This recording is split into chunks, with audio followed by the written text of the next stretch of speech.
in control. And not just the rest of nature, but really it's the insects that are in control. And the sooner we learn how to we understand their behaviors and we learn to work with them, then the sooner we'll be able to grow food that's healthy and it's not sprayed with something.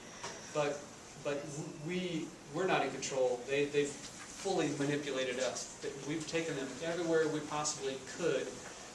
They're on every little island, every continent where there's a decent environment, where there's people that want sweet honey. That's the main motivator. So this is a really funny picture. See that? It's an upside down clay, ceramic flower pot. They think, they're, when beekeeping started, there was a lot of, they think there was a lot of accidental beekeepers. That humans, we started, changing things and hollowing out pots and hollowing out logs to use as containers. Then we've set them somewhere. And bees, they're always looking for a cavity. When they split and they half the hive flies off with a new queen, and they're looking for a cavity somewhere, humans, we've created a lot of cavities. When you think about it, especially nowadays, the places I find bees is just unbelievable. But they think that one of the first places that people found bees was in their upside-down pots or baskets that they made. And then bees, they move in from underneath, and they're very efficient at filling up space. Those are honeycombs that, it's a pot, and it's just flat to the ground, and it's just beautiful. The architecture is just absolutely stunning. And it's amazing. They are so efficient and such a beautiful thing. So this was very common. They're called skeps. This old term called bee skeps. The pictures that we see that kind of woven, funny-looking beehive, and they show bees flying around it. That was a bee skep.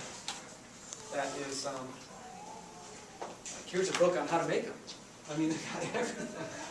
But this was kind of funny. They would encourage bees to go into these funny upside-down baskets made of straw, but in olden days they would scoop it all out and kill the hive. Well, they eat the hive. They actually eat the bees and the larvae and everything. And that's a big thing in many countries. They're not. The honey's great, but really they want the combs that are covered full of larvae, and they just eat it. And it tastes weird. I had it. It's like mayonnaise. That pops. So inside that bucket, inside that pot was these bees, beautiful bees. It was really fragrant. And then we slowly take the combs out, and then we cut them to these frames, to the size of the frame. And we have them pre-wired. See, I'll put these little skinny wire on here. You put some tacks, and then the wire is woven back and forth, and it will support the honeycomb temporarily in this frame. In the frame, we slowly move it all into a box. And that's a really, really good way to move the hives. So I think I talked about this. These are really problems with bees. And I talked about the what we're doing with industrial ag and how it's affected bees. Factory farming, and this is going on worldwide. Anywhere there's a lot of factory farming going on, they're having huge collapses, and they have for a while. It happened in the 70s also. There was massive worldwide collapse of bees, and now they forgot about that. It's really weird how we forget about things. But it's happening all again, and now it's being exposed properly the way it should have been then. And now there's lots of questions. People are really looking at things critically. So a lot has to do with monoculture instead of polyculture. Polyculture is where we grow a lot of things on one farm and promote biodiversity, and that type of model will support native pollinators and also protect bees. You use a lot less pesticides. Has that disorder affected the native bees as well? Could have.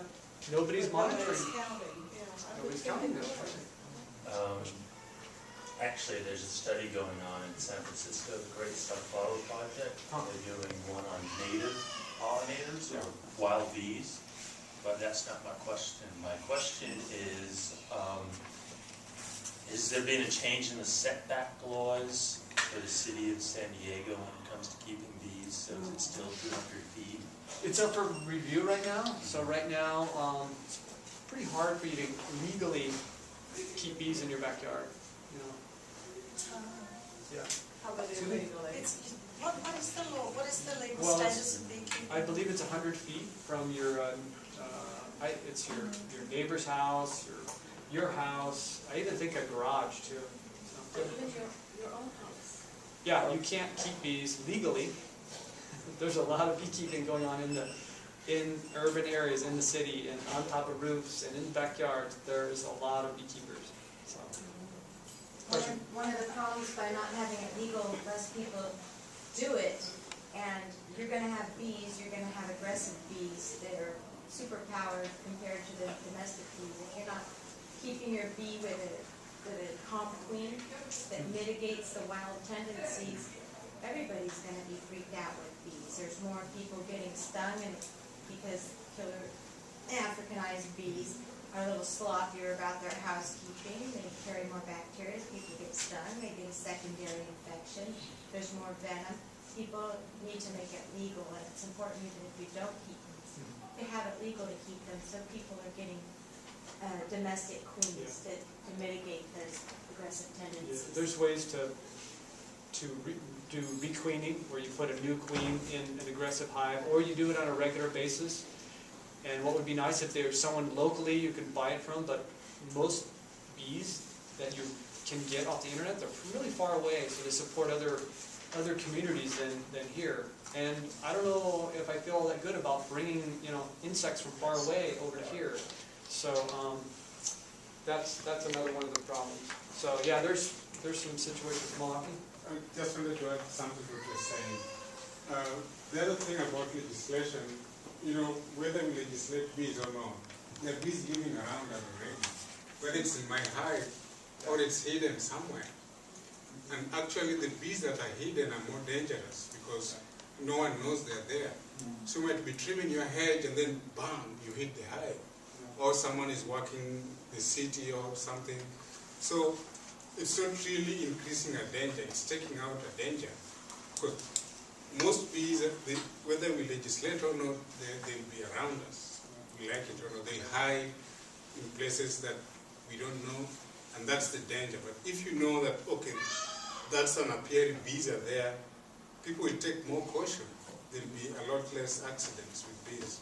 Yeah. You'll be surprised to find out how many, they're called feral hives, so these are wild hives that are in places.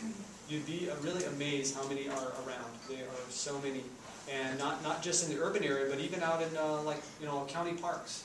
And it's actually really easy to find beehives. You just look up, and you'll see bees moving up in the canopy. You just kind of focus on, say 30 feet, 40 feet out in the air, and all of a sudden you'll start to see a bee here and there, and you can follow the bees right to the cavity in that tree. And it's actually really easy to find bees just looking around. It sounds odd, but it's not too hard. Actually, the county law is actually stringent. You have to have 600 feet away from your neighbors. So, Really, 600? so the San Diego City, when you compare it to the county, it's friendlier. But we were trying. Well, we'll have to. Yeah. So there's a lot going on with it. Water meters, I've got about 5 different hives that came into a couple of the water meters in front of my house. In the county, on the first one, they came and killed it, all the bees. It had been in there about 8 months and melted all the honey. And so I found somebody to remove them after that and found homes for different bees. But I'd like to do something to have the county, if there's a bee shortage, remove these and not kill them. It was just devastating to watch this guy, kill bees. And they really like the water meters because they're safe. There's usually a little bit of water on the bottom, and they're perfect for them. Yeah. So if you don't want them going in there, put something over the top of the hole because they really like them. And I have several friends that they've gone into their water meters. Yeah, valve boxes, for irrigation valve boxes, and those underground boxes that are for electrical or for your water meter, those are really prevalent in